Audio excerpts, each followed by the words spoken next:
65-ാമത്തെ ശ്ലോകം.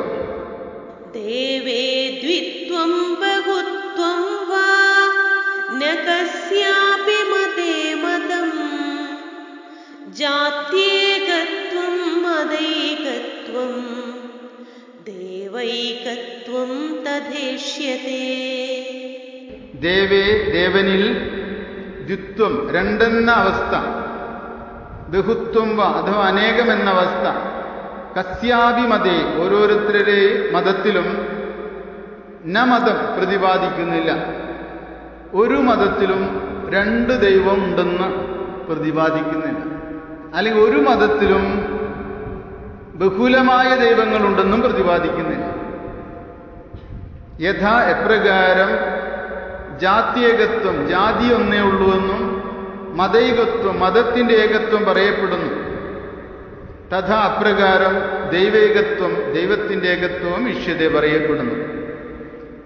ജാതി ഏകത്വം പറഞ്ഞു, മത ഏകത്വം പറഞ്ഞു, ദൈവ ഏകത്വവും പറയുന്നു. ഒരു മതത്തിലും ബഹുത്വം അവതരിപ്പിച്ചിട്ടില്ല, ദൈവത്തിന്റെ ബഹുത്വം അവതരിപ്പിച്ചിട്ടില്ല, ദ്വിത്വവും അവതരിപ്പിച്ചിട്ടില്ല, രണ്ട് ദൈവങ്ങളുണ്ട് എന്നൊരു മതവും അവതരിപ്പിച്ചിട്ടില്ല. അതുകൊണ്ടൊക്കെ നമുക്ക് മനസ്സിലാക്കേണ്ടത് ദൈവം ഒന്നേയുള്ളൂ. ഗുരുദേവന്റെ വാക്കുകളിൽ ദൈവദശകം എന്ന കൃതി ദൈവത്തിന്റെ ഏകത്വത്തെ സുതരാം വ്യക്തമാക്കുന്ന ഒരു കൃതിയാണ്. ഈ ശ്രീനാരായണ ധർമ്മത്തിൽ പറഞ്ഞിട്ടുള്ള കാര്യങ്ങളെക്കാളും വിസ്തരിച്ചിട്ട് ദൈവദശകത്തിൽ പറയുന്നുണ്ട്. ഗുരു പറയുന്ന ദൈവം അതാണ് നമ്മുടെ ഇത്. അപ്പോൾ നമുക്ക് കുറച്ചുകൂടി മനസ്സിലാകും. അപ്പൊ ദൈവദശകത്തിൽ ഗുരു പറയുന്നു, നീയല്ലോ സൃഷ്ടിയും സ്രഷ്ടാവായതും സൃഷ്ടിജാലവും, നീയല്ലോ ദൈവമേ സൃഷ്ടിക്കുള്ള സാമഗ്രിയായതും. ഒരേ സമയം ദൈവം സൃഷ്ടാവാണ്, സൃഷ്ടിക്കപ്പെട്ട പ്രപഞ്ചമാണ്, സൃഷ്ടിക്കാൻ ഉപയോഗിച്ചിട്ടുള്ള മെക്കാനിക്കൽ ഇൻസ്ട്രുമെന്റുകളാണ്, സൃഷ്ടിജാലങ്ങളാണ്.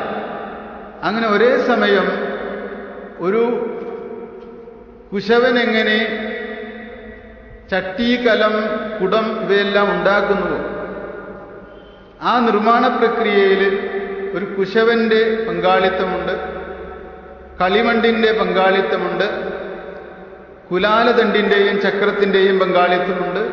ഇവർ മൂന്നും ചേർന്നിട്ടുള്ള ഒരു പ്രക്രിയയിലാണ് കലം, ചട്ടിയൊക്കെ ഉണ്ടായി വരുന്നത്. അപ്പൊ കുശവൻ എന്നതും കളിമണ്ണ് എന്നതും കുലാലദണ്ഡ് ചക്രം എന്നതും കുടം, ചട്ടി എന്നതും വേറെ വേറെ വസ്തുക്കളായിട്ടാണ് ഒരു സൃഷ്ടിപ്രക്രിയയിൽ നമുക്ക് തോന്നുന്നതെങ്കിൽ പ്രപഞ്ച സൃഷ്ടിപ്രക്രിയയിൽ ഇത് നാലും വേറെയല്ല.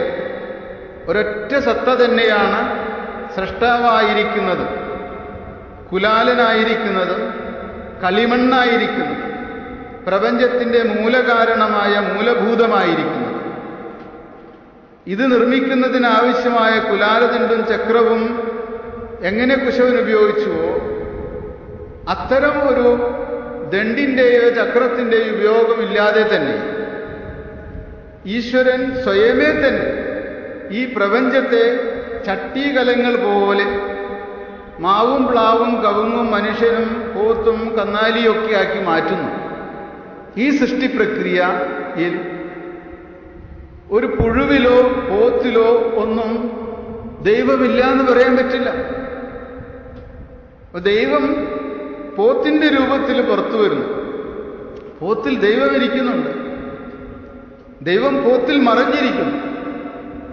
അപ്പൊ ഒരു സൃഷ്ടിജാലമായ പുഴുവിലോ മാവിലോ ഒക്കെ ദൈവം മറഞ്ഞിരിക്കുന്നുണ്ട്. പക്ഷെ ഒരു കുലാലന് ചട്ടിയിൽ മറിഞ്ഞിരിക്കാൻ പറ്റില്ല. കാരണം കുലാലനും ചട്ടിയും വേറെയാണ്. അപ്പൊ നമ്മുടെ മനസ്സ് ചിന്തിക്കുന്നത് ദൈവം വേറെ എവിടെയെങ്കിലും ഇരുന്നിട്ട് ഈ പ്രപഞ്ചത്തെ സൃഷ്ടിക്കുകയാണെന്നാണ്. ക്രിസ്തുമതവും ഇസ്ലാം മതവും അങ്ങനെ സങ്കല്പിക്കുന്നുണ്ട്. 7 ആകാശങ്ങൾക്ക് മുകളിലിരുന്നിട്ട് ദൈവം പ്രപഞ്ചത്തെ സൃഷ്ടിക്കുന്നു എന്ന് ഇസ്ലാം മതം പറയും. സ്വർഗസ്ഥനായ പിതാവ് എവിടെ ഇരിക്കുന്നത്? സ്വർഗത്തിലിരിക്കുന്നു. സ്വർഗം എവിടെയെന്ന് ചോദിക്കുമ്പോൾ ക്രിസ്തുമതത്തിലും ഇസ്ലാം മതത്തിലൊക്കെ വിശ്വാസമുള്ളവർ മുകളിലേക്ക് നോക്കും. മുകളിലാണ് ദൈവം ഇരിക്കുന്നത്. നമ്മളും അതൊക്കെ ശീലിച്ചിട്ടുണ്ട്. ദൈവം മുകളിലാണ് ഇരിക്കുന്നത് എന്ന് നമ്മൾ വിചാരിക്കുകയാണ്.